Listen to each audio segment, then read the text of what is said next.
kind of like when you're playing Street Fighter and then all of a sudden it says, a new challenger has approached. Yeah, it's kind of like that.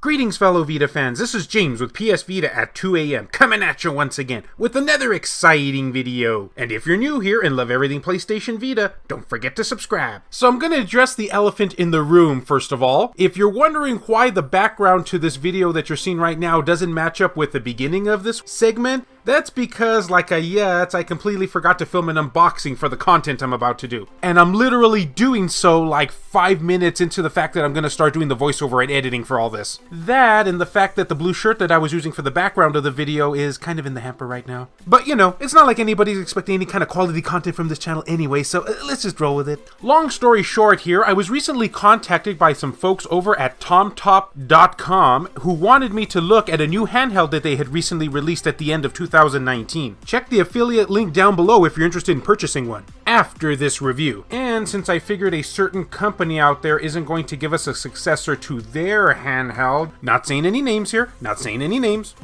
thought I'd take a look at this. But this is a PlayStation Vita channel first and foremost, so I'm going to be comparing this handheld to the PlayStation Vita. See if it matches up with it to a certain degree, and also, does it make it a worthy purchase for any Vita fan out there? Yeah, that's what you call shoeing in content here, folks. The name of this device is called the Anbernic RG350. And as you probably would expect, yeah, it's an emulation machine. Now, I know some of you out there are probably going to say, well, why are you doing an emulation review? Because, I mean, the PlayStation Vita, you can hack it and get ROMs on there too just as easily. However, I'm going to be comparing these two the way they are out of the box. I believe personally that's the fairest way to do it. Plus, there are some PlayStation Vita fans out there that don't really want to mod their system. So I thought that maybe this might give them a great alternative to that. Or possibly a turd in a box, depending on how the review goes. So we're gonna do the unboxing here, and oh, this thing, you need to be He-Man just to open it. Box, admittedly, is not much to look at. I mean, of course that is, unless you hate looking at colors. Diving deeper further in here, you get this, okay, here we got the instructions, and it looks like it's in a language that I can't read. Oh wait, no, it's in English, never mind, I can read it.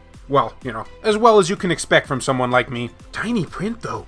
And then we have this thing that I don't really know what it is. I guess it's to protect the handheld or something. Insert your own joke here. Now for the handheld itself. Alright, okay. Not too bad. From what I understand, this handheld does come in a variety of different colors too, so you don't have to choose just from this one alone. Although orange is my favorite color, so I gotta admit, I kinda like it.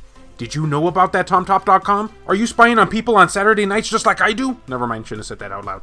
And then under here, we have a micro USB cord for charging, I'm going to be assuming. The version of this handheld that I have has 3,000 games loaded into it already from the get-go. Plus, of course, you can add more on your own should you choose so. And I'm assuming most of you are going to choose so.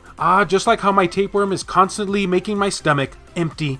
Plus, it comes with a second analog stick. That's something you don't see very often with these portable emulation machines. Now, through the power of editing, time to show off the footage that I originally intended for this video. Now, we'll do a little bit of a size comparison here, and yeah, the Anbernic RG350 is way smaller than the PlayStation Vita, but I'm assuming probably most of you expected that. The screen size is definitely much smaller too, as you can see. Though the one thing I will say that the Anbernic has in favor of the PlayStation Vita is the fact that, well, it's smaller, so it's probably more portable. Actually, it's definitely more portable. Doing some other comparisons here, like the buttons, D-pad, and whatnot. And just from how I'm holding it here, it's pretty comfortable in the hands too. I like the feel of the D-pad, speaking of which. It feels very sturdy, almost like a Super Nintendo D-pad. Probably not very fair to compare it to this particular Vita model because it's the OLED version and thus it kicks all kinds of booty. It's the battle of the main menus. But if you're not into the battle of the main menus, then let's compare some games here. I have Reverie on the PlayStation Vita and some import SNES game that I forget the name of at the moment on the Anbernic. Now, of course, the game screen size for the Anbernic will vary depending on what game you're playing at the time. SNES games tend to be a tad smaller, whereas if you're playing a PlayStation 1 game, for example, it'll be much bigger. But man, that beautiful OLED screen is hot. Okay, now let's get up close and personal to the Anbernic here. Oh, and for those who are looking for more in-depth details about what everything this handheld offers, please pause your screen right now. Now, as for the menu itself here, you can do a variety of things with this handheld. You can add scan lines, you can overclock overclock it, you can underclock it, I guess, if you really want to. But seriously, who would ever want to do that? Unless you're trying to save battery power, that is. I guess some people might want to do that. This game perfectly supports the PlayStation 1, CPS 1, CPS 2, FBA, Neo Geo, the Neo Geo Pocket, Game Boy Advance, Game Boy Color, Game Boy, Super Famicom, the Famicom, Mega Drive, Sega Master System, Game Gear, the Handy Boy, the MSX, the PCE, the WSC, I'm not even sure what some of these are, MAME, and the Poke Mini. Kinda disappointed here that it doesn't play N64 games. That would surely have been a plus. I mean, it doesn't technically say that it doesn't, it just says that the game systems that I had mentioned previously play the best on it, so it might run them, but maybe kinda poorly. Also, something worth mentioning here is that you can use this as a video player, music player, and ebook reader. You know, if you're into that sort of thing. Volume is really loud too, dude!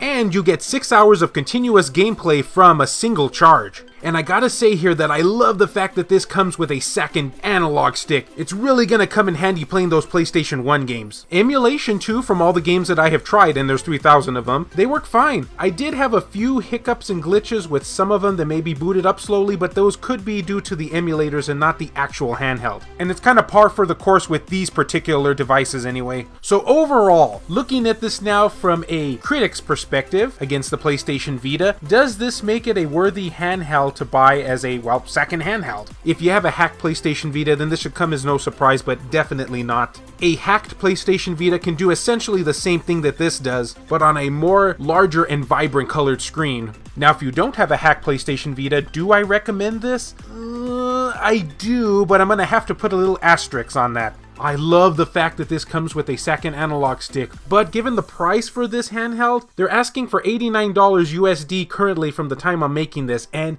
to me that's kind of overpriced, especially considering you can get other portable emulation machines for like $60 USD that do practically the same thing that this thing does. Now, had this had a lower price point, then I would have no problem whatsoever to recommend this machine.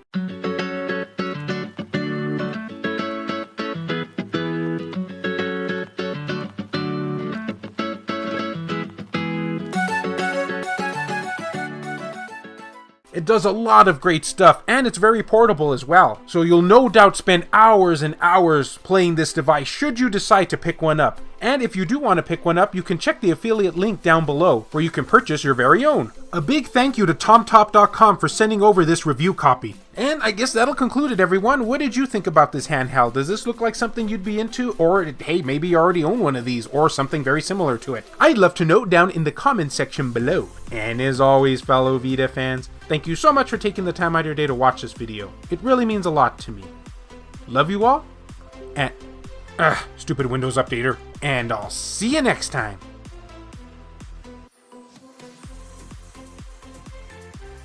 The following video has been brought to you in part by all of these wonderfully generous people, including David Ray, Sculpture Tugel TCG, Rodrigo Vera, Larry Anderson, Adam Theory, Aaron Swanson, Mario Cruz, Jelle, Heston Joseph, Pierre Sterner, E-Rock, Kevin Enright, Buzz Sayin, Richard Cruz, Jared Haddo, JR, Kyle Brooks, Joshua Williams, Dennis R. Huggins Jr., Adam Sondi, Ruben Gutierrez, Saul Ramirez, Phantom XRS, BMF, Hero Acer, Matt Fox, and Reiko Star. If you yourself would be interested in supporting the channel, check the links down in the description below. I have numerous ways for you to do so down there, as I have stated in pretty much every single video that has come before it. You all know the routine now.